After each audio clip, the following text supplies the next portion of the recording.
नमस्कार दोस्तों, स्वागत है आपका YouTube चैनल हिंदी भाषा में।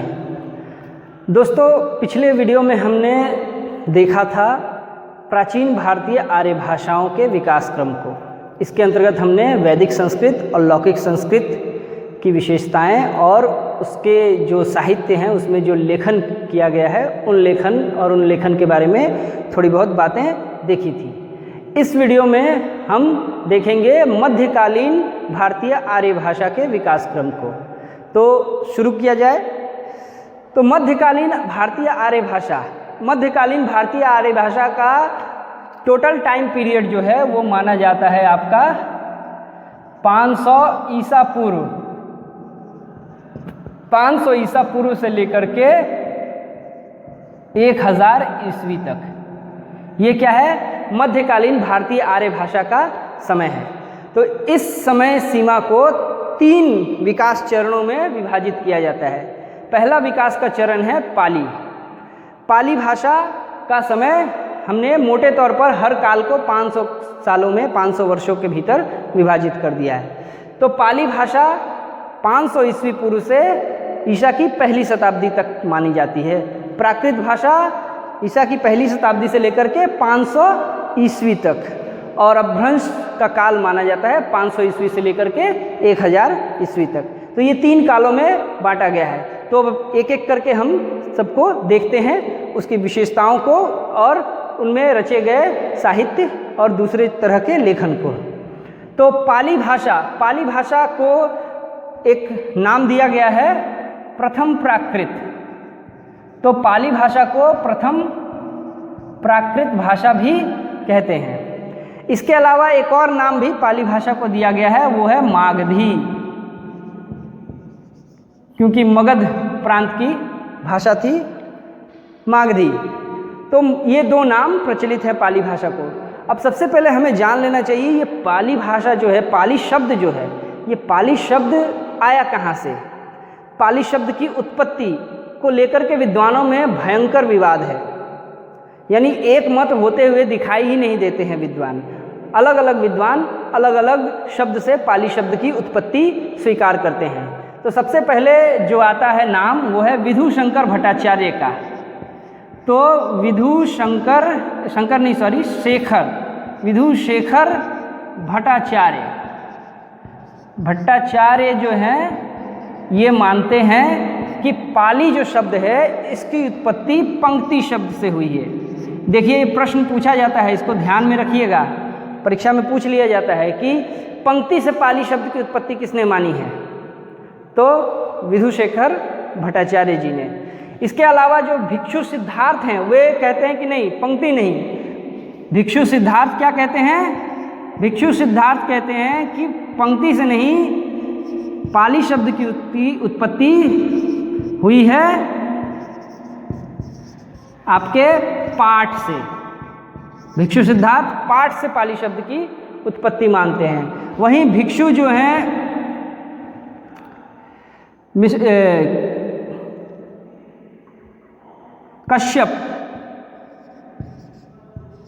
भिक्षु कश्यप जो हैं वे मानते हैं कि पाली की उत्पत्ति, पाली शब्द की उत्पत्ति न पंक्ति से न पाठ से बल्कि पर्याय से हुई है। पर्याय शब्द से पाली शब्द की उत्पत्ति हुई है। किंतु जर्मन विद्वान जिनका नाम है मैक्स विल्सन। तो मैक्स विल्सन जो हैं वे कहते हैं कि नहीं, पाली शब्द की उत्पत्ति पाटिल शब्द से हुई है। पाटली नहीं, पाटिल। तो पाली शब्द की उत्पत्ति पाटिल शब्द से हुई है। तो सभी अपना अलग अलग मत देते हैं, पाली शब्द की उत्पत्ति को लेकर के बतलाते हैं। तो ये पाली के नाम को लेकर के, पाली शब्द की उत्पत्ति को लेकर के विद्वानों के मत हैं। इसके बाद हम देखेंगे कि पाली जो भाषा है, पाली भाषा में कौन सी ऐसी बातें आती हैं, कौन सी ऐसी विशेषताएं हैं उस भाषा की जो उसे संस्कृत से भिन्न करती हैं। तो पाली की जो विशेषताएं अभी मैं गिनाऊंगा, ये केवल पाली की ही नहीं बल्कि ये प्राकृत और अपभ्रंश की भी विशेषताएं हैं। फिर जब हम प्राकृत पढ़ेंगे तो देखेंगे प्राकृत की और कौन सी विशेषताएं हैं जो उसे पाली से भिन्न करती हैं। उसी प्रकार अपभ्रंश को पढ़ते वक्त हम देखेंगे कि अपभ्रंश की भी कुछ ऐसी विशेषताएं हैं जो उनको पाली प्राकृत से भिन्न करती हैं। ठीक है, तो सबसे पहले पाली में वे कौन कौन सी विशेषताएं जो मध्यकालीन आर्य भाषाओं की विशेषताएं थीं। तो पहली जो विशेषता है, पहली विशेषता क्या होगी कि विसर्ग और संयुक्त व्यंजन, विसर्ग और संयुक्त व्यंजन, संयुक्त व्यंजन का अभाव दिखता है, का अभाव। तो पाली भाषा में ये जो दो चीज़ें हैं, विसर्ग और संयुक्त व्यंजन, ये नहीं दिखाई देते हैं, अभाव सर्वथा दिखता है, ये पाए नहीं जाते हैं। इसके अलावा दूसरी विशेषता क्या है, हलंत जो है, हलंत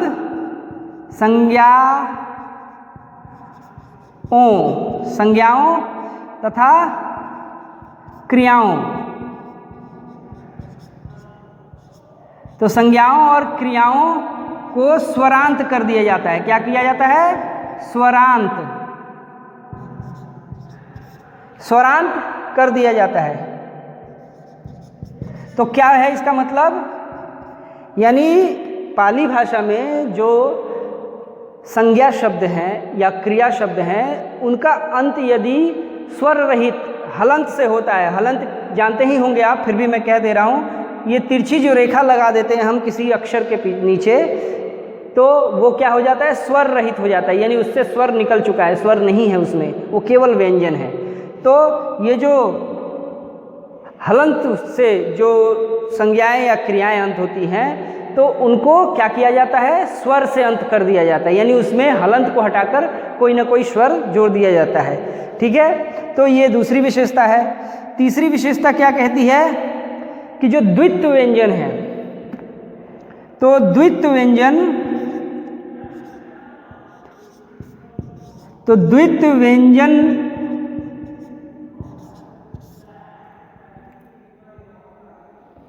तो द्वित्व व्यंजन में से क्या होता है, जो के पूर्व, हाँ, द्वित्व व्यंजन के पूर्व वाला, पूर्व यदि दीर्घ स्वर होता है, कोई दीर्घ स्वर, तो दीर्घ स्वर को ह्रस्व स्वर कर दिया जाता है। ठीक है, तो ये होता है।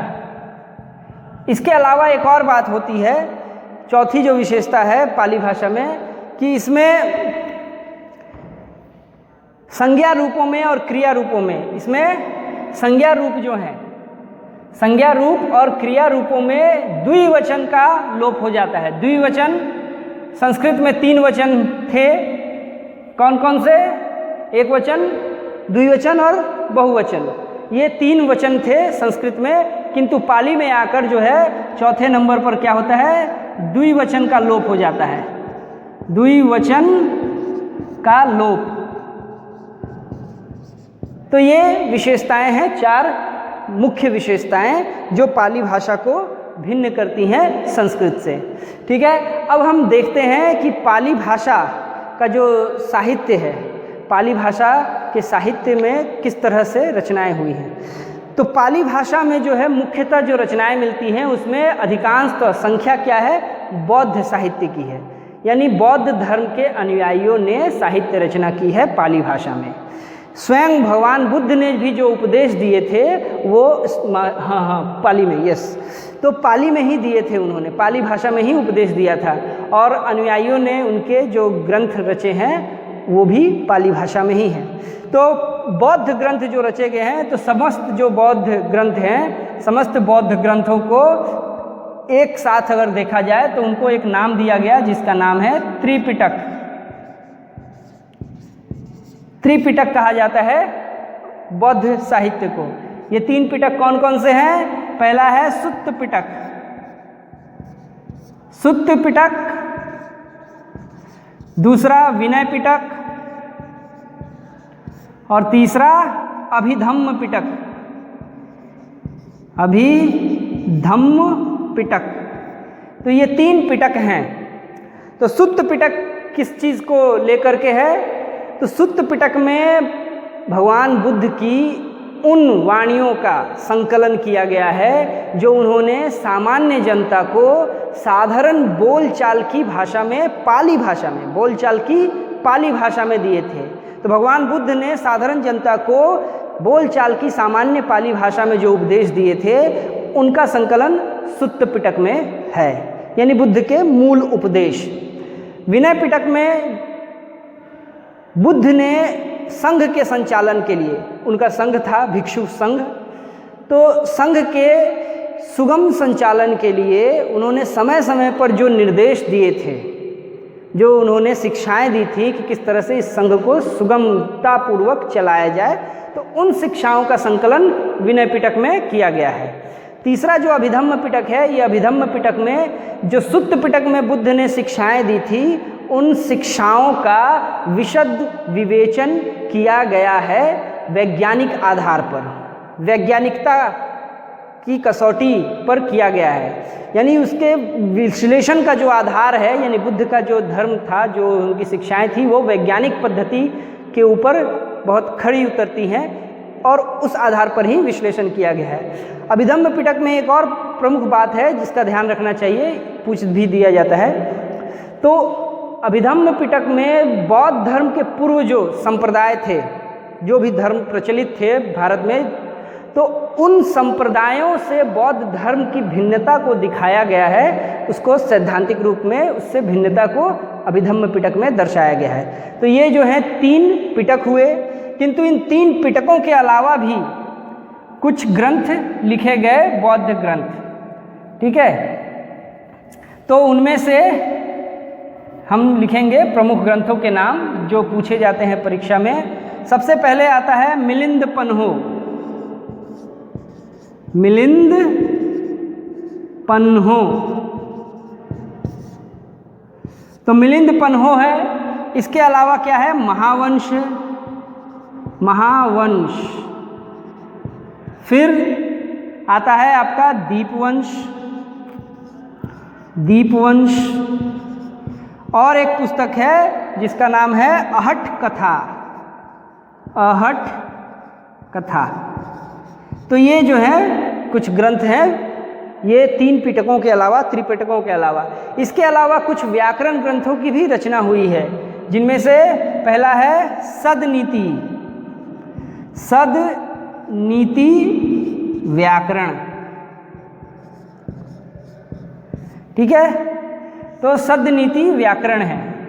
दूसरा जो ग्रंथ है वो क्या कहलाता है? कच्चान, कच्चान व्याकरण। और तीसरा जो व्याकरण ग्रंथ है वो है मोगलान। नाम सुना है आपने? सुना होगा एकदम निस्संदेह। तो मोगलान जो है, ये मोगलाना बुद्ध के प्रमुख अनुयायियों में से एक थे। तो मोगलान व्याकरण, तो पाली भाषा में इन ग्रंथों की रचना हुई है। तो पाली भाषा मुख्यतः क्या है? बौद्ध धर्म से जुड़ी हुई भाषा थी। बौद्ध साहित्य इसमें ज़्यादा लिखे गए हैं। तो अब आगे बढ़ते हैं प्राकृत भाषा की ओर। तो प्राकृत जो भाषा है, इसको कहा जाता है मध्यकालीन भाषा का जो दूसरा चरण। इसका एक नाम दिया गया है द्वितीय प्राकृत। प्राकृत को हम द्वितीय प्राकृत भी कहते हैं। इसके अलावा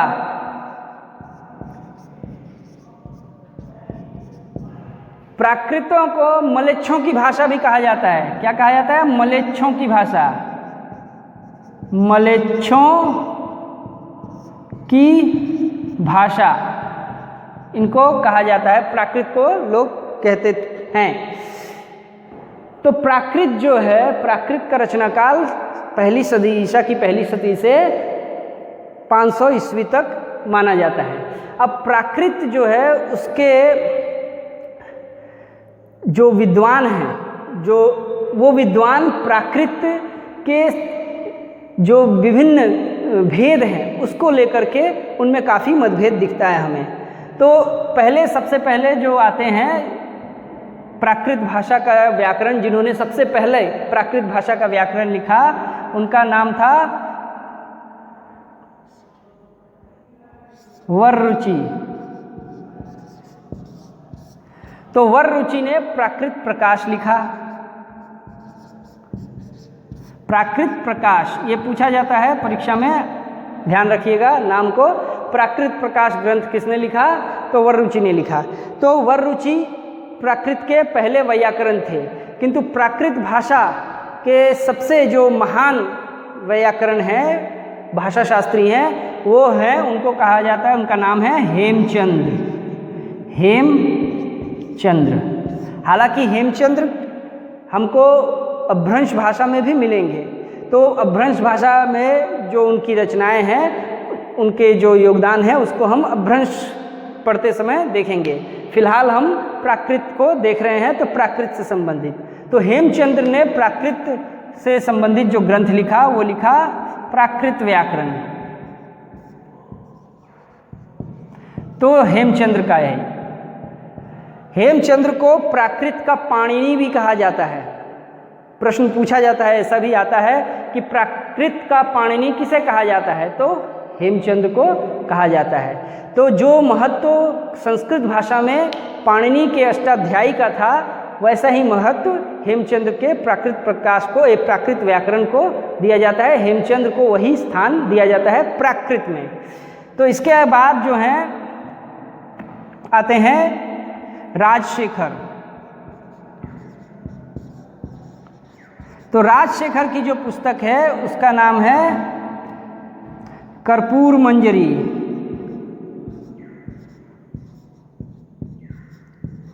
तो राजशेखर ने कर्पूर मंजरी पुस्तक लिखी है, व्याकरण पुस्तक। इसके बाद आपके आते हैं रुद्रदास। रुद्रदास जो हैं, उनकी पुस्तक का नाम है चंद्रलेखा। इन्होंने चंद्रलेखा पुस्तक लिखी है। इसके बाद आते हैं आपके घनश्याम। तो घनश्याम की प्राकृत की पुस्तक है, उसका नाम है आनंद सुंदरी।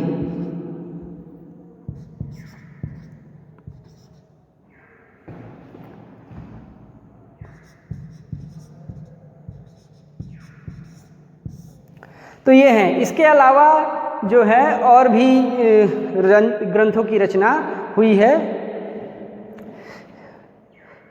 एक है सूरी, जिनकी पुस्तक है पौंचर्यंग। पौंचर्यंग।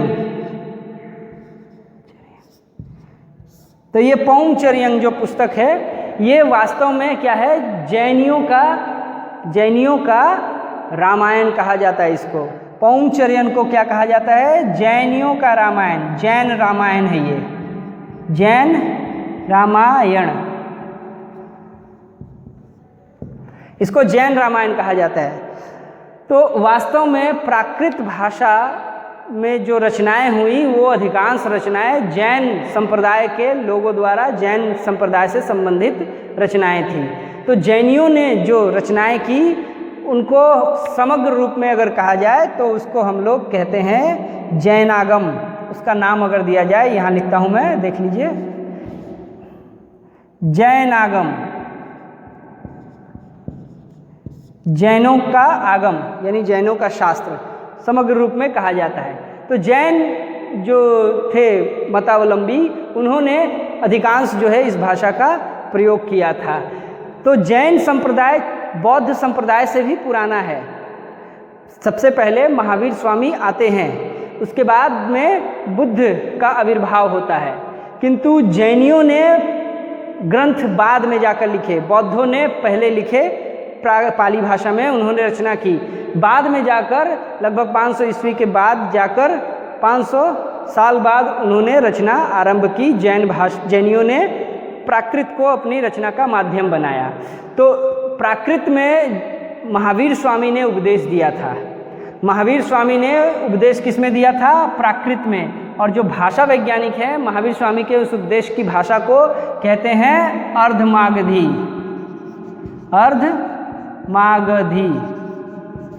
तो अर्धमागधी प्राकृत कहा जाता है। महावीर स्वामी के भाषा को। ठीक है, तो अब हम देखेंगे कुछ ग्रंथ, ये हमने देखे। इसके अलावा जो है हम अब क्या कहते हैं उसको, प्राकृत के भेदों की ओर हम चलेंगे। तो प्राकृत को अलग अलग भेद उनके माने हैं व्याकरणाचार्यों ने, व्याकरण शास्त्रियों ने, जो विद्वान थे उस वक्त के, वे अलग अलग भेद बतलाते हैं। ठीक है, तो हम भेद देख लेते हैं पहले। तो सबसे पहले हम स्थान लेंगे वर रुचि का। तो वर रुचि जो हैं वे प्राकृतों के 4 भेद बतलाते हैं। 4 प्राकृत वो कहते हैं, प्राकृत के 4 भेद कहते हैं वर रुचि। कौन कौन से? तो शौर सेनी, शौर सेनी, इसके बाद मागधी, मागधी प्राकृत, फिर वो लेते हैं पैशाची और महाराष्ट्री। तो ये 4 भेद मानते हैं, वर रुचि कहते हैं प्राकृत के 4 भेद हैं। किंतु हेमचंद्र 3 भेदों को स्वीकार करते हैं। हेमचंद्र क्या कहते हैं? हेमचंद्र कहते हैं प्राकृत के 3 भेद हैं। कौन कौन से 3 भेद मानते हैं हेमचंद्र प्राकृत के? 3 प्राकृत लिखता हूं मैं यहाँ। तो हेमचंद्र प्राकृत के 3 भेद मानते हैं। पहला वो कहते हैं शौरसेनी, शौरसेनी मानते हैं पहले भेद को। इसके बाद वो कहते हैं चूलिका पैशाची, चूलिका पैशाची। कुछ विद्वान चूलिका को भी एक प्राकृत का भेद मानते हैं। और तीसरा वो कहते हैं अपभ्रंश, तीसरा भेद वो कहते हैं अपभ्रंश। तो ये 3 भेद मानते हैं हेमचंद्र। किंतु भरत मुनि जो हैं, तीसरे हम आचार्य को ले लेते हैं, वो हैं भरत मुनि। तो भरत मुनि अपने जो वो उनका प्रसिद्ध ग्रंथ है, उस प्रसिद्ध ग्रंथ का नाम है नाट्य शास्त्र। यहाँ लिख दे रहा हूँ मैं, देख लीजिएगा, नाट्य शास्त्र। तो ये जो नाट्य शास्त्र उनकी पुस्तक है भरत मुनि की, ये बहुत प्रसिद्ध पुस्तक है। इसको पंचम वेद भी कहा जाता है, पंचम वेद। ठीक है, ये सब भी पूछा जाता है प्रश्न कि किस पुस्तक को पंचम वेद कहा जाता है, तो नाट्य शास्त्र को कहा जाता है। तो भरत मुनि ने प्राकृतों की संख्या 7 बताई है। कितनी? 7 प्राकृत, 7 प्राकृत उन्होंने मानी है। तो कौन कौन से हैं वे? तो पहले आ जाता है आपका दक्षिणात्या, दक्षिणात्या। दूसरा जो कहते हैं वो कहते हैं अवंतिजा, अवंती नाम सुना होगा आपने, अवंतिजा। और तीसरा जो भेद वो कहते हैं, वो कहते हैं वाहेलीक, वाहेलीक, वाहेलीक कहते हैं। चौथा प्राच्या, प्राच्या प्राकृत। पांचवा प्राकृत मागधी, छठा अर्धमागधी,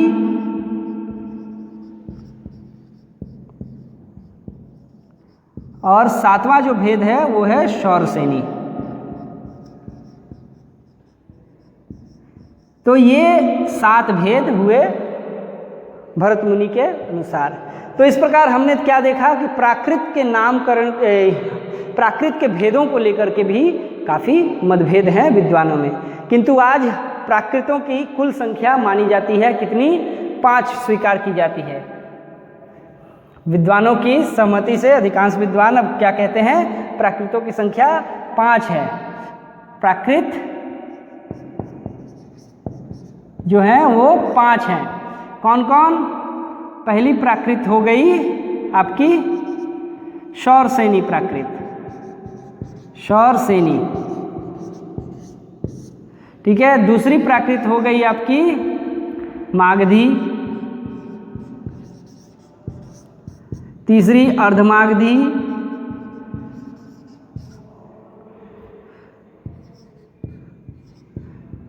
चौथी प्राकृत हो गई पैशाची,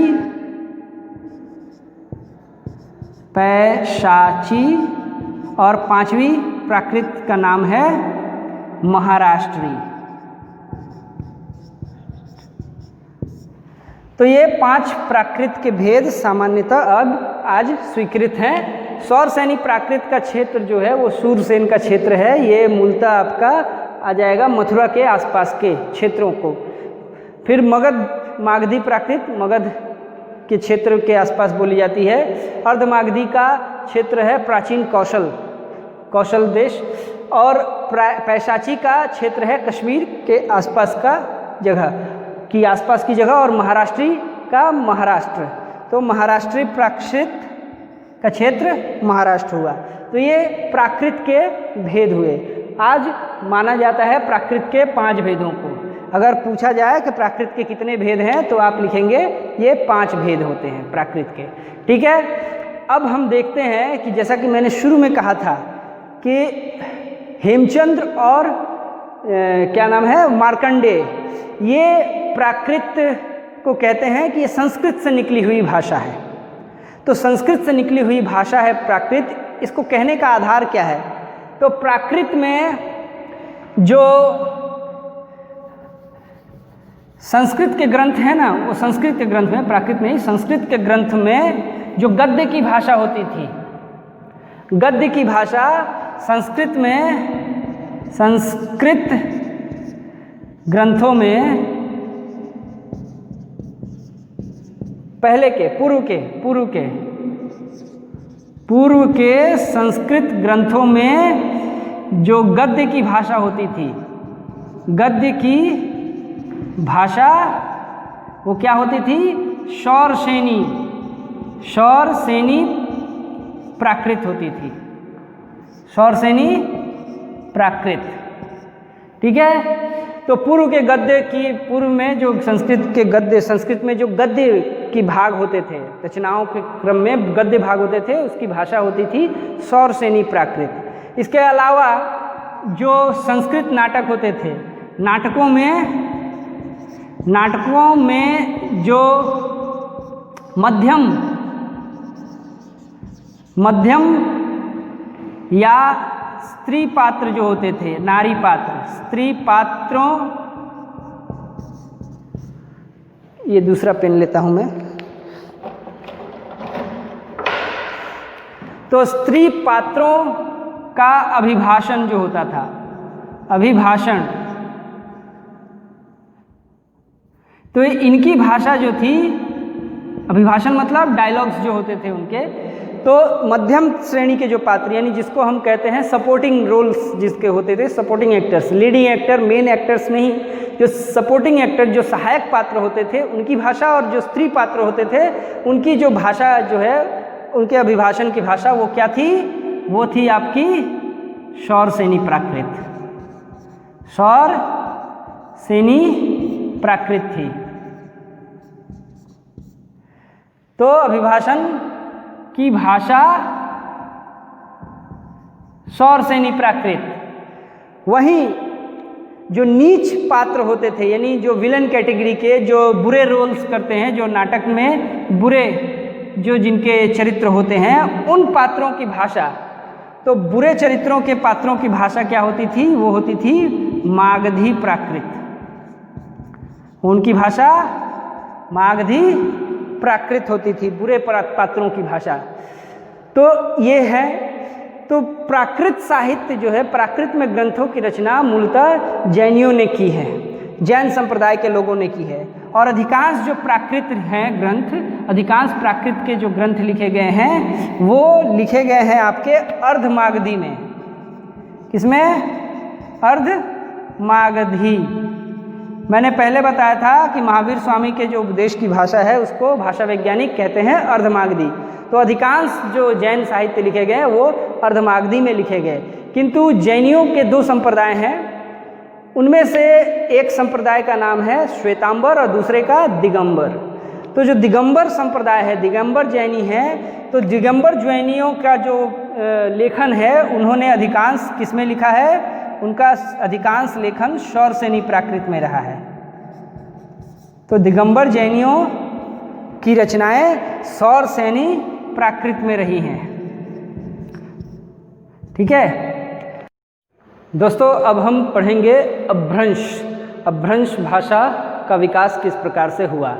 तो अपभ्रंश जो शब्द है उसका अर्थ होता है भ्रष्ट या फिर बिगड़ा हुआ या निम्न कोटि का कहा जाता है। सामान्यतः जो पंडित लोग होते हैं वे आम जन की बोलचाल की जो भाषा होती है उसको वे भ्रष्ट कह देते हैं, क्योंकि जो भाषा उनके व्याकरण के नियमों में ठीक ठाक बंधी हुई नहीं होती है, आमतौर पर वे उसे भ्रष्ट कह देते हैं भाषा, या बिगड़ी हुई भाषा कह देते हैं। तो इस प्रकार से अपभ्रंश के लिए बिगड़ी हुई भाषा का चलन, ये जो नाम था अपभ्रंश, ये चला। उस समय जो बोलचाल की भाषा थी सामान्य जनता की, क्योंकि अपभ्रंश भाषा में साहित्य लेखन शुरू होने से पहले ये साधारण जन की बोलचाल की ही भाषा थी, इसलिए इसको अपभ्रंश के रूप में कह दिया गया। तो अपभ्रंश नाम का जो उल्लेख है सबसे पहले हमें देखने को मिलता है जो पतंजलि है, पतंजलि के महाभाष्य जो है ग्रंथ पतंजलि का, जो कि पाणिनि के अष्टाध्यायी की टीका है, तो महाभाष्य में सबसे पहले उल्लेख हमें देखने को मिलता है अपभ्रंश शब्द का। किंतु पतंजलि ने प्राकृत और अपभ्रंश जो दोनों शब्द हैं इनका समान अर्थ में एक ही तरह से प्रयोग किया हुआ है। तो अपभ्रंश का वास्तविक जो अर्थ है, वास्तविक अर्थ हम देख पाते हैं भरत मुनि के नाट्य शास्त्र में। किसमें? नाट्य शास्त्र में देख पाते हैं हम। तो भरत मुनि का नाट्य शास्त्र जो ग्रंथ है उसमें भरत मुनि ने अपभ्रंश कहा है आभीरों की उस भाषा को, आभीरों की भाषा जिसमें ऊकार की बहुलता है। क्या है? ऊकार की बहुलता। ऊकार की बहुलता मतलब ऊ वाले शब्द जो हैं ज्यादा होते हैं, तो ऊकार की बहुलता। तो ऊकार की बहुलता वाली भाषा को, आभीरों की ऊकार वाली बहुलता की भाषा को कहते हैं भरत मुनि अपने नाट्यशास्त्र में अपभ्रंश नाम देते हैं। तो इसके अलावा जो आचार्य दंडी हैं, आचार्य दंडी ये नाम भी आपने सुना होगा। आचार्य दंडी भी आभीरों की भाषा, किसकी भाषा? आभीरों की भाषा को कह देते हैं अपभ्रंश। तो ये कहा गया है। किंतु हेमचंद और वाग्भट, ये जो दो नाम हैं हेमचंद और वाग्भट, हेमचंद्र और वाग्भट जो हैं ये अपभ्रंश को नाम देते हैं क्या? ग्राम भाषा। ये अपभ्रंश को ग्राम भाषा कहते हैं। वहीं एक और विद्वान भी हैं जिनका नाम है चंड। तो चंड जो हैं, चंड अपभ्रंश को कहते हैं विभाषा। चंड अपभ्रंश को विभाषा नाम देते हैं। तो इस प्रकार से अपभ्रंश के लिए कई नाम प्रचलित हुए, अलग अलग विद्वानों ने अलग अलग नाम दिए हैं। तो अब हम अपभ्रंश को एकदम क्रम से देखेंगे। ये क्रम जो यहाँ दिया हुआ है इन क्रमों से हम देखेंगे ताकि एक सुव्यवस्थित विवेचन हो सके। तो पहला जो क्रम है प्राकृत और अपभ्रंश, यानी पहले क्रम में प्राकृत और अपभ्रंश के संबंध को हम देखेंगे। तो दोस्तों अपभ्रंश जो है, अपभ्रंश भाषा, उसमें शब्द की दृष्टि से अगर देखें, शब्द भंडार की दृष्टि से, तो शब्द भंडार की दृष्टि से अपभ्रंश जो है वो प्राकृत की बहुत ही निकट की भाषा है। शब्द भंडार जो है बहुत ही निकट है प्राकृत के। क्यों? क्योंकि प्राकृत का 90% भाग जो है शब्दों का, 90%, प्राकृत के शब्द का 90% भाग अपभ्रंश ने ग्रहण कर लिया है।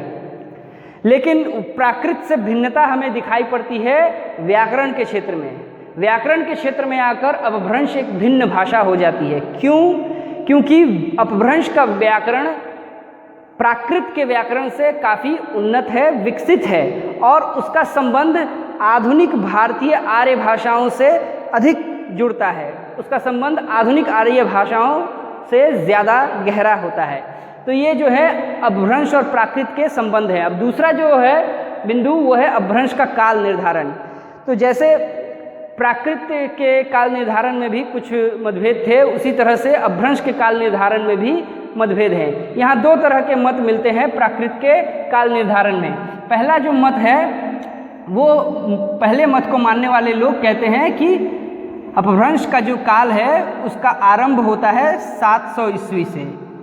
पहला जो है वो 700 ईस्वी मानता है, और एक जो वर्ग है विद्वानों का वो कहता है नहीं 500 ईस्वी है।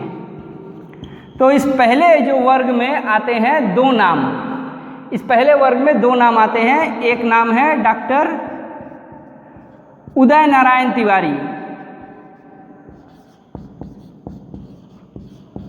तो डॉक्टर उदय नारायण तिवारी जो हैं वे कहते हैं 700। इसके अलावा दूसरे जो विद्वान जो प्रमुख रूप से जिनका नाम लिया जा सकता है डॉक्टर नामवर सिंह। तो डॉक्टर नामवर सिंह भी मानते हैं कि 700 ईस्वी से अपभ्रंश काल आरंभ होता है, अपभ्रंश में लेखन कार्य आरंभ होता है। तो इन दोनों की पुस्तकें हैं, परीक्षा में पुस्तकों के बारे में ही पूछा जाता है। तो डॉक्टर उदय नारायण तिवारी की जो पुस्तक है उसका नाम है हिंदी भाषा का उद्भव और विकास। हिंदी भाषा का उद्भव और विकास। वहीं नामवर सिंह जी की पुस्तक है हिंदी के विकास में अपभ्रंश का योगदान। अपभ्रंश का योगदान, ये नामवर सिंह जी की महत्वपूर्ण पुस्तक है। तो इन दोनों पुस्तकों में ये जो दो विद्वान हैं हमारे उदय नारायण तिवारी और नामवर सिंह, ये मानते हैं कि 700 ईस्वी से अपभ्रंश काल आरंभ होता है। परीक्षा में प्रश्न पूछा जाता है। इसके अलावा जो 500 ईस्वी से मानने वाले विद्वान हैं उनमें सबसे प्रमुख रूप से जिनका नाम लिया जाता है वो है डॉक्टर भोलानाथ तिवारी। तो डॉक्टर भोलानाथ तिवारी जो है एक भारत के बहुत ही प्रसिद्ध वैयाकरण हैं। वैयाकरण यानी भाषा वैज्ञानिक जो है, कह सकते हैं हम भाषा वैज्ञानिक हैं भोलानाथ तिवारी। इनकी जो पुस्तक है, इनकी पुस्तक का नाम भाषा विज्ञान है। भाषा विज्ञान। तो भोलानाथ तिवारी भाषा विज्ञान में कहते हैं कि अपभ्रंश काल का आरंभ 500 ईस्वी से होता है। तो ये दो मुख्यतः मत हैं ये काल निर्धारण को लेकर अपभ्रंश के। अब जो तीसरा बिंदु हम देखेंगे वो है अपभ्रंश की रचनाओं को। तो अपभ्रंश में कौन कौन सी रचनाएं की गई। अपभ्रंश में वैसे तो प्रचुर मात्रा में लेखन मिलता है, हमें प्रचुर लेखन है, और इस वीडियो में हम इतना कवर भी नहीं कर सकते, बहुत सारी रचनाएं हैं। तो इसमें हम कुछ प्रमुख रचनाओं को ही लेंगे जो अपभ्रंश में उस वक्त लिखी गई और जिसका संबंध जो है बाद में हिंदी से जोड़ा गया। तो हम देखते हैं कुछ रचनाओं को। तो अपभ्रंश काल के सबसे प्रथम कवि माने जाते हैं स्वयंभू। स्वयंभू को अपभ्रंश का वाल्मीकि भी कहा जाता है। स्वयंभू को अपभ्रंश का वाल्मीकि कहा जाता है। स्वयंभू को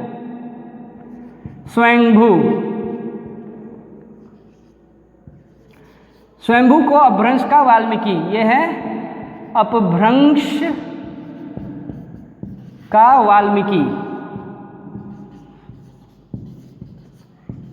तो ये अपभ्रंश के वाल्मीकि हैं स्वयंभू, इनको कहा जाता है। प्रश्न पूछा भी जाता है कि अपभ्रंश का वाल्मीकि किसे कहते हैं, तो स्वयंभू को कहते हैं। तो स्वयंभू जो थे वो पहले कवि माने जाते हैं अपभ्रंश के, और इनकी कुछ महत्वपूर्ण रचनाएं भी हैं, हम देख लेते हैं। जैसे पहली जो रचना है वो है पौंचर्यू।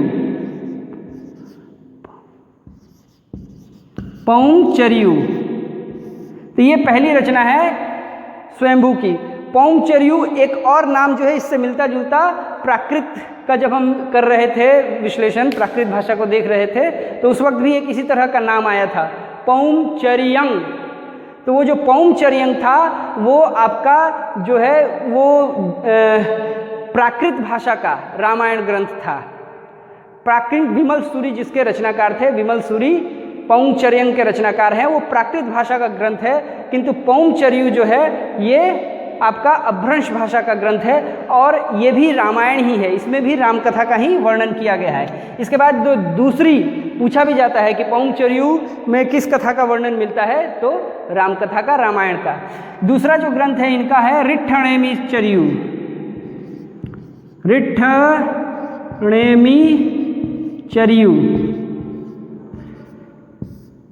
और इनका एक और ग्रंथ है बहुत ही महत्वपूर्ण, वो है स्वयंभू छंद, स्वयंभू छंद। तो स्वयंभू जो है अपभ्रंश के पहले कवि माने जाते हैं। और दूसरे जो स्वयंभू के बाद जिनका स्थान आता है, दूसरे जो है महत्वपूर्ण कवि, उनका नाम है पुष्पदंत, पुष्पदंत। कहीं कहीं इनको पुष्य भी कहा जाता है, पुष्यदंत भी कहते हैं लोग, तो ये नाम भी मिलता है इनका। तो पुष्पदंत को कहा जाता है अपभ्रंश का,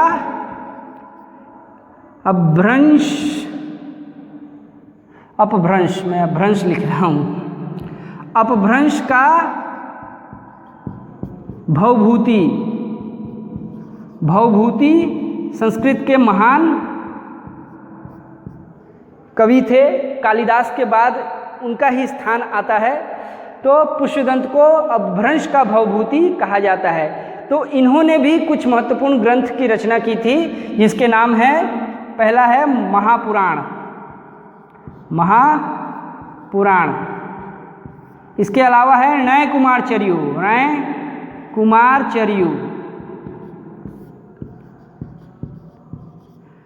और तीसरा जो ग्रंथ है उनका जसहरचर्यु, जसहरचर्यु। तो ये पुष्पदंत की रचनाएं हैं। इसके अलावा भी और भी प्रचुर रचनाएं हुई हैं अपभ्रंश में, हम कुछ एक का और ले लेते हैं नाम। जैसे अब्दुल रहमान है एक, अब्दुल रहमान। अब्दुल रहमान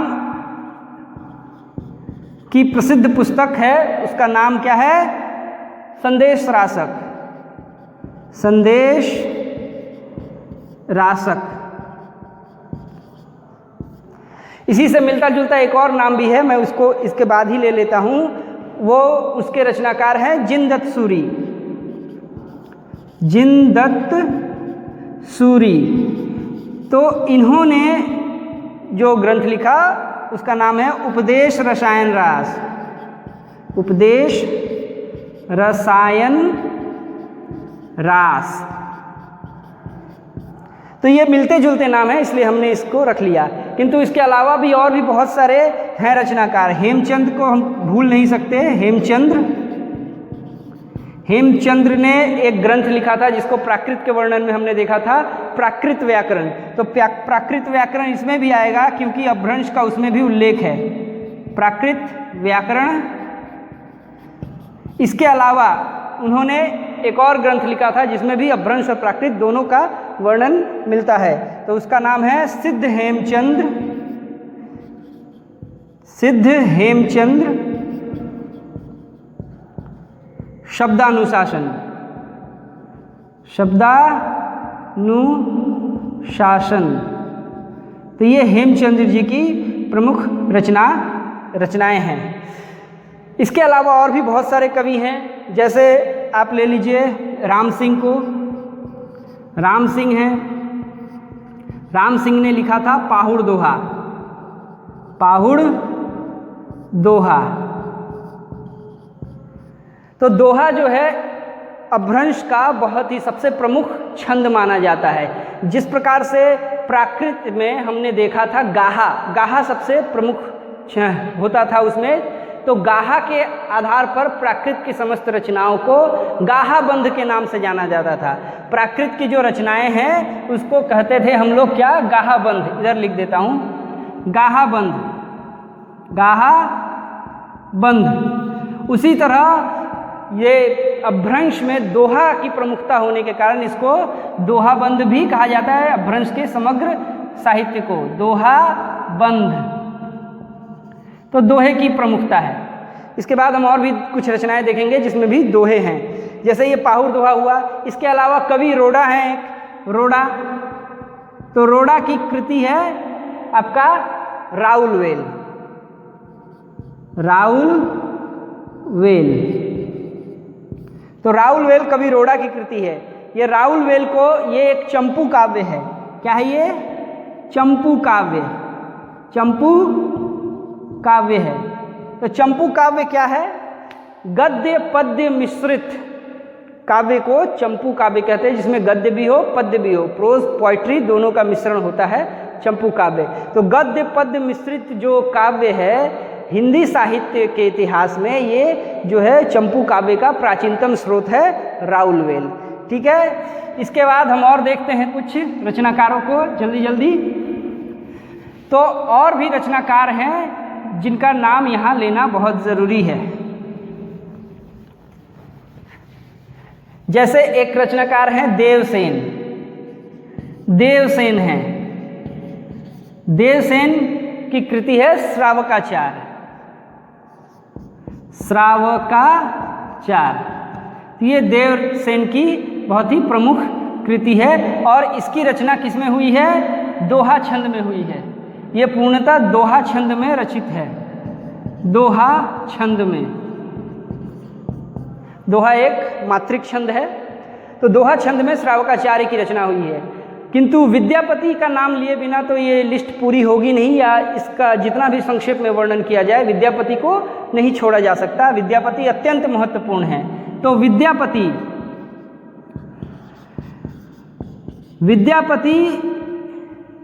अत्यंत प्रसिद्ध कवि रहे हैं इस काल के, और इतने प्रसिद्ध थे कि उनके को कई उपाधियां भी मिली हैं, कई उनके नाम हैं, कई और नामों से भी उनको जाना जाता है। तो किन किन नामों से जाना जाता है? तो विद्यापति को अभिनव जयदेव भी कहते हैं। अभिनव जयदेव, जयदेव कवि थे जिनके गीतों को गाकर चैतन्य महाप्रभु जो हैं वो भाव विह्वल हो जाया करते थे। तो अभिनव जयदेव यानी नया जयदेव, ये एक नाम दिया गया था उनको, ये उपाधि दी गई थी। इसके अलावा इन्हें और भी एक उपाधि दी गई थी, मैथिल कोकिल। मैथिल कोकिल, तो मैथिली में भी इन्होंने रचनाएं की हैं। इतनी मीठी भाषा है और इतने सुंदर मीठे पद इन्होंने रचे हैं, तो इनको मैथिल कोकिल कहा जाता है। इसके अलावा एक और भी इनको उपाधि दी गई थी, उसका नाम है नव कवि शेखर। नव कवि शेखर, ये तीन जो है इनको उपाधियां मिली थी विद्यापति को। इन तीन और नामों से भी इनको अभिहित किया जाता था। अब विद्यापति की बहुत सी रचनाएं हैं, किंतु यहाँ अपभ्रंश के अंतर्गत हम इनकी दो ही रचनाओं का उल्लेख करेंगे। तो विद्यापति की रचनाएं दो कौन कौन सी हैं? कीर्तिलता, कीर्तिलता तथा कीर्ति पताका। कीर्ति पताका, तो ये दो प्रमुख रचनाएं हैं विद्यापति की। तो ये चीज़ें हमने देखी। इसके अलावा एक और भी कवि का नाम हमें लेना चाहिए, वो है मेरुतुंग। मेरुतुंग, तो मेरुतुंग जो है उनकी बहुत ही प्रसिद्ध जो पुस्तक है उसका नाम है प्रबंध चिंतामणि। प्रबंध चिंतामणि, तो ये मेरुतुंग की पुस्तक है। इसको भी पूछा जाता है प्रबंध चिंतामणि किसकी रचना है, तो मेरुतुंग की रचना है। इसके अलावा और भी बहुत सारे नाम हैं, लेकिन हम यहाँ ज़्यादा और उल्लेख नहीं करेंगे, हम आगे बढ़ते हैं। तो अगला जो चरण है हमारा वो क्या है? अपभ्रंश के भेद। हमने रचनाएं देख ली, अब अपभ्रंश के हम भेद देखेंगे। तो दोस्तों, विद्वानों के भीतर अपभ्रंश के भेदों को लेकर के भी काफ़ी मारामारी है, यानी कितने भेद हों इसको लेकर के काफ़ी मारामारी है। और बहुत मारामारी का अर्थ ऐसा नहीं कि वो सीधे मुक्का मुक्की किया करते थे, अर्थात काफ़ी विवाद रहा है उसमें। तो अपभ्रंश के जो पहले जो भेद जिन्होंने किए उनमें से कुछ लोगों के हम यहाँ उदाहरण लेंगे, कुछ लोगों की चर्चा करेंगे। तो पहला जो है मार्कंडेय। मार्कंडेय जो हैं वो अपभ्रंश के 3 भेद स्वीकार करते हैं, 3 अपभ्रंश मानते हैं वो। तो ये 3 अपभ्रंश कौन है? पहला है नागरी।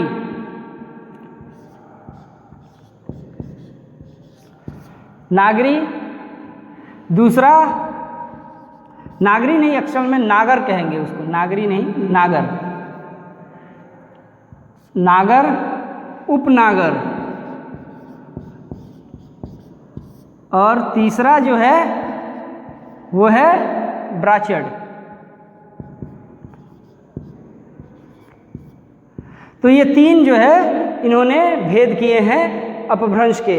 तो नागर जो है, नागर मुख्यतः ये आपका गुजरात की बोली थी, गुजरात में बोली जाती थी। ये कहाँ बोली जाती थी? गुजरात में। और उपनागर जो है वो राजस्थान में। तो उपनागर राजस्थान में बोली जाती थी। वहीं ब्राचड जो है इसका जो क्षेत्र है वो है सिंध प्रांत। सिंध प्रांत में बोली जाती थी ये। तो मार्कंडेय ने ये कहा। अब नामवर सिंह क्या करते हैं? वे नागर और उपनागर इन दोनों को मिलाकर इन दोनों को प्लस कर देते हैं और एक भेद बतलाते हैं।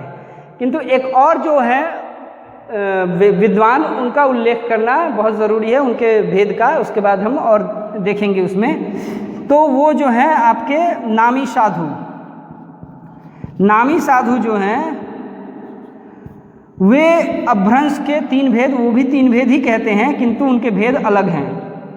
3 भेद मानते हैं वो अपभ्रंश, 3 अपभ्रंश। तो वो भी 3 अपभ्रंश मानते हैं। कौन कौन से मानते हैं? वे कहते हैं उपनागर। पहला को कहते हैं उपनागर, दूसरे को आभीरी, आभीरी, और तीसरे को कहते हैं ग्राम्य। तो ये 3 भेद मानते हैं नामी साधु अपभ्रंश के, उपनागर, आभीरी और ग्राम्य। तो दोस्तों आभीर को जो है विद्वान लोग आभीर को व्रात्य कहा करते थे। आभीर को व्रात्य कहा करते थे, ये याद रखिएगा। आभीर को व्रात्य कहते हैं और आभीर का जो है संबंध वो ब्राचड से है, ब्राचड से इसका संबंध होता है। तो इसलिए क्या करते हैं विद्वान, ये कहते हैं कि ये आभीरी और ब्राचड, आभीरी और ब्राचड जो है, आभीरी कहें या फिर ब्राचड कहें, ये क्या है? ये एक बोली के 2 नाम हैं। तो ये इस तरह से कुछ विद्वान इस तरह के मत देते हैं, किंतु अधिकांश विद्वान जो हैं वो मानते हैं कि अपभ्रंश के कुल 7 भेद होते हैं। तो ये 7 भेद जो हैं, इन्हीं 7 भेदों से हमारी जो हिंदी है, वर्तमान हिंदी, इस हिंदी का स्वरूप विकसित हुआ। इसके साथ साथ अन्य जो आधुनिक भारतीय आर्य भाषाएं हैं, इन आर्य भाषाओं का भी जन्म होता है अपभ्रंश के इन्हीं 7 रूपों से माना जाता है। तो हम यहाँ केवल उन 7 अपभ्रंशों को देख लेते हैं कौन कौन से हैं, क्योंकि जब हम आधुनिक भारतीय आर्य भाषा पढ़ेंगे, जब हम ये भाषा के विकासकालीन चरण, आर्य भाषाओं का विकास का जो चरण है हमने पहले देखा, प्राचीन, अब मध्यकालीन चल रहा है। इसके बाद जब हम आधुनिक भारतीय भाषाओं को देखेंगे तो उस वक्त हम देखेंगे कि इन 7 अपभ्रंशों में से किन किन अपभ्रंशों से कौन कौन सी बोली या वो भाषाएं जो है हिंदी की, और कौन कौन सी अन्य भाषाएं जो हैं हिंदी के अलावा वो उसमें से बाहर निकली हैं। तो हम यहाँ 7 भेद देख लेते हैं प्राकृतों के। तो प्राकृत के 7 भेद, पहला जो भेद है हम उसको कहेंगे शौर सेनी, शौर सेनी। इसके बाद जो दूसरा भेद आता है उसको हम मागधी कह दें, मागधी कहा जाता है। तीसरा भेद हो गया अर्धमागधी, अर्ध मागधी। चौथे भेद को हम खश कह सकते हैं, खश अपभ्रंश, खश अपभ्रंश है। पांचवा जो भेद है उसको हम कह सकते हैं ब्राचड, ब्राचड अपभ्रंश। और छठा भेद जो है इसको हम कहेंगे महाराष्ट्री। और सातवां अपभ्रंश का जो भेद माना जाता है उसको कहते हैं हम पैशाची, पैशाची। तो ये 7 अपभ्रंश के भेद हुए। इन्हीं 7 अपभ्रंशों से आगे चलकर हिंदी की विभिन्न बोलियां और अन्य दूसरी भाषाएं जो हैं आर्य भाषाएं वो निकली हैं। तो ये भेद हो गए। अब हम थोड़ा सा संक्षेप में चर्चा कर लें, चूँकि अभी तक हमने देखा वैदिक संस्कृत, लौकिक संस्कृत, पाली, प्राकृत और ये अपभ्रंश। तो इसके बाद जो है अपभ्रंश का संबंध हिंदी से किस प्रकार से जुड़ता है, तो अपभ्रंश हिंदी, अवहट जो है अपभ्रंश, अवहट और पुरानी हिंदी, इनके आपसी संबंध को हम देख लेते हैं। तो अपभ्रंश का प्रयोग जो है साहित्य में 13वीं शताब्दी तक होता रहा। कब तक? 13वीं शताब्दी तक। 13वीं शताब्दी तक जो है अपभ्रंश का प्रयोग होता रहा है साहित्य में। किंतु 11वीं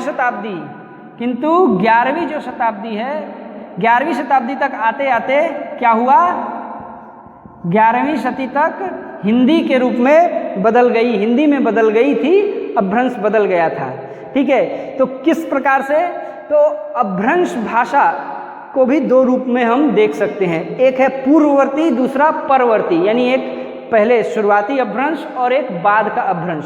तो बहुत से विद्वानों ने क्या है, इस बाद के अपभ्रंश को क्या कहा है, अवहट, अवहट, अवहट नाम दिया है। विद्यापति ने अपनी जो रचनाएं हैं उन रचनाओं की भाषा को अवहट कहा है। उनकी एक बहुत ही प्रसिद्ध पंक्ति है, देसिल बैना सबजन मिठ्ठा ते तैसो जंपो अवहट्ठा। अवहट्ठा, अवहट, वो कहते हैं कि देशी भाषा बहुत मधुर होती है, इसलिए जो जैसे हो सकता है जिनसे वे इसमें रचना करें इस अवहट में। तो वे रचना कर रहे हैं, वो कर रहे थे उस वक्त, तो अवहट नाम दिया है। तो ये अवहट ही जो है आगे चलकर क्या होता है, हिंदी में बदल जाता है। और इसी अवहट को, अपभ्रंश का ये जो परवर्ती रूप है, अवहट क्या है, अवहट जो है, अवहट अपभ्रंश का परवर्ती रूप है, अपभ्रंश का परवर्ती, अपभ्रंश का परवर्ती रूप है। अपभ्रंश का परवर्ती रूप अवहट कहलाता है। और इसी अवहट को, इसमें कुछ बातें हैं इस कारण से, क्योंकि जैसा कि कहा था हमने कि अवहट अपभ्रंश जो है, अपभ्रंश की बहुत सारी विशेषताएं, अपभ्रंश जो है वो आधुनिक भारतीय आर्य भाषाओं के बहुत निकट है, उसमें हिंदी भी है। तो हिंदी के ये इतने निकट है, उसका लगभग जो है समस्त जो है पूरा शब्द कोश जो है लगभग वो हिंदी में प्रयुक्त हुआ है, उसके ध्वनि वगैरह का प्रयोग हुआ है। इस समानता को देख करके ही डॉक्टर रामविलास शर्मा और पंडित क्या बोलते हैं उसको, गुलेरी जी, चंद्रधर शर्मा गुलेरी, तो डॉक्टर रामविलास शर्मा, रामविलास शर्मा और पंडित चंद्रधर शर्मा गुलेरी, चंद्रधर शर्मा गुलेरी, तो ये जो दोनों विद्वान हैं, हिंदी और अपभ्रंश की इसी समानता को देख करके इन्होंने परवर्ती अपभ्रंश यानी अवहट जो भाषा है, अवहट जो है, इसको उन्होंने क्या कहा था, उन्होंने नाम दिया था पुरानी हिंदी, पुरानी हिंदी। तो ये नाम दिया था इन्होंने। तो इस प्रकार से हम क्या देखते हैं कि अपभ्रंश भाषा का जो है और अपभ्रंश और अवहट का संबंध जो है ये हमारी हिंदी से जुड़ता है, जो हिंदी आधुनिक भारतीय आर्य भाषा है। तो ये आपका हो गया मध्यकालीन भारतीय आर्य भाषा का विकास क्रम। अब हम अगले वीडियो में देखेंगे आधुनिक भाषाओं का विकास क्रम। इजाज़त दीजिए। धन्यवाद।